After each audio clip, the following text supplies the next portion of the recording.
নমস্কার, আমি বর্ণা। আমুদরিয়া নিউজে সকলকে জানাই স্বাগত। আবাস তালিকায় নাম নেই, সুটকাবাড়িতে পথ অবরোধ। 2022 সালের 17 এপ্রিল বিধ্বংসী ঘূর্ণিঝড়ে ধূলিসাৎ হয়ে গিয়েছিল কোচবিহার 1 নম্বর ব্লকের মোয়ামারি, সুটকাবাড়ি ও ঘুঘুমারি এলাকার বিস্তীর্ণ এলাকা। সেই ঝড়ে মারা গিয়েছিল 2 জন। এতদিন পরেও সাহায্যের হাত আজও ছিল অধরা। নতুন আবাস যোজনায় দেখা যাচ্ছে যে এলাকায় ঝড়ে মানুষের ঘরবাড়ি ধূলিসাৎ হয়েছিল, সেই এলাকার বেশিরভাগ লোকের আবাস তালিকায় নাম নেই। তাই আজ এর প্রতিবাদে সুটকাবাড়িতে চলছে পথ অবরোধ।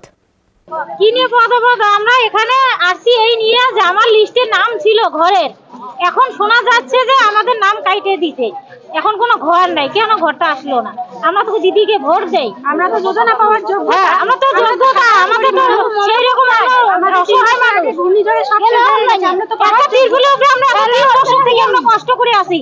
এখন তো আমরা পাওয়াতে সবাই যোগ্যতা, আমরা আমরা দিদিকে জিতাইছি, আমরা তো হারাইনি, তাহলে আমরা কেন পাবো না? কিছু যতক্ষণ না পাবো না তখন এখান থেকে উঠবো না। এর আগে কি লিস্টে আপনার নাম ছিল? হ্যাঁ, নাম ছিল, নাম আছে বলে তো এত কিছু। কেন এখন কাটলো সেটা ডিও অফিসার ওরাই জানে, আমরা তো জানি না। কেন কাটলো। আচ্ছা, এই পথ অবরোধ কতক্ষণ চলবে? যতক্ষণ আমরা সঠিক রায় পাবো না আমরা ততক্ষণ উঠবো না এখানে। আচ্ছা, এই এলাকার নাম দুধেরগুড়ি দেওয়ান বস অঞ্চল সুটকাবাড়ি অঞ্চল। আপনার নাম? সুলতানা বেগম।